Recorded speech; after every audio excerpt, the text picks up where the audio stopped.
Manakah itu? Saya, Sharifah Marwah binti Said Fahmi Afendi. Dan saya, Muhammad Amir bin Adinat, Selaku Kru TV PSS Azzanuji. SMK Putrajaya Preshin 92. Hari ini berlangsungnya Majlis Perasmian Dekad Membaca Kebangsaan tahun 2025 yang dirasmikan oleh Yang Berhormat Perdana Siddik Menteri Pendidikan Malaysia.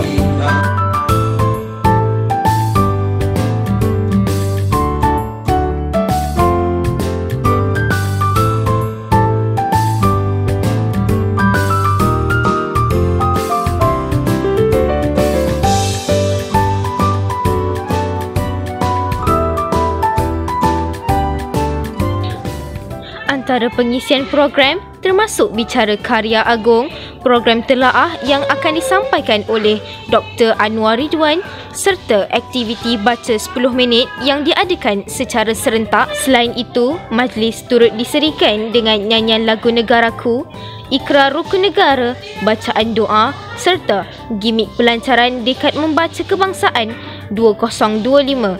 Hadirin turut berpeluang menyertai sesi diskusi karya agung.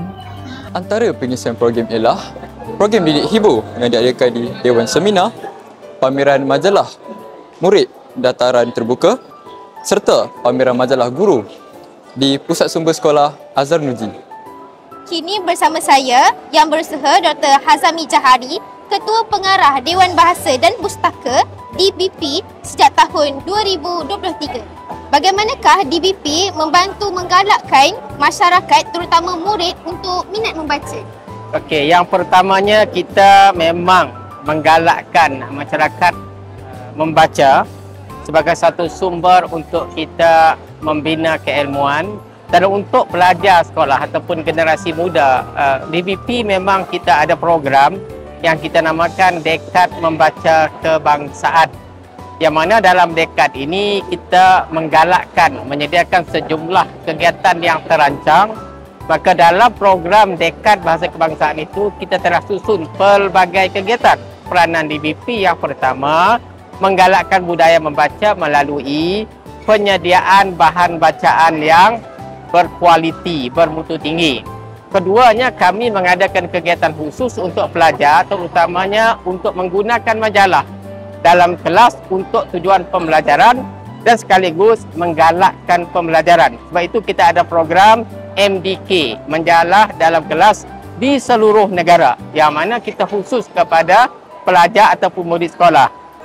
Dan yang ketiga ialah kita mengadakan juga pertandingan membaca ataupun pertandingan berkaitan dengan pembacaan, termasuk pertandingan dalam bentuk perpustakaan sekolah, perpustakaan komuniti dan juga perpustakaan di rumah. Dan salah satu kegiatan ialah kita juga menyumbangkan buku secara percuma kepada sekolah dengan harapan buku itu dapat digunakan oleh pelajar untuk meningkatkan minat mereka dalam membaca. Baik. Sudah? Okey. Bersama-sama saya ialah yang berbahagia Dato' Dr. Anwar bin Ridwan. Dato' Dr. Anwar merupakan sastrawan negara Malaysia ke-10 dan juga merupakan seorang penulis novel Malaysia. Dato', bagaimana program Dekad Membaca dapat menarik minat murid untuk membaca buku berilmiah berbentuk sastra? Pembacaan ini adalah satu perkara yang bukan kita berfikir, menakul, mencari apa yang berfaedah untuk diri kita. Apakah pesanan serta harapan Datuk kepada generasi Z dalam usaha mereka menarik untuk minat membaca? Seperti yang saya katakan dalam ucapan saya tadi, membaca bukan hobi tau. Membaca adalah satu amalan harian, Jadi terutama bagi generasi muda, anda mesti menjadi golongan yang pintar di negara ini, untuk dapat bersaing bukan saja di negara ini tapi di antarabangsa. Jadi mesti membaca. Anda mesti membaca untuk menjadi manusia yang berguna, manusia yang berilmu pengetahuan. Okey, baik. Sekian itu sahaja daripada kami. Terima kasih, Dato'. Sama-sama.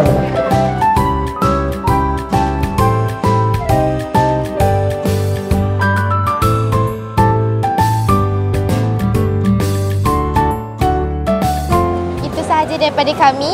Saya Sharifah Marwah binti Said Fahmi Afendi Dan saya Muhammad Hamzah Syuib bin Adnan, selaku kru TVPSS Azzanuji.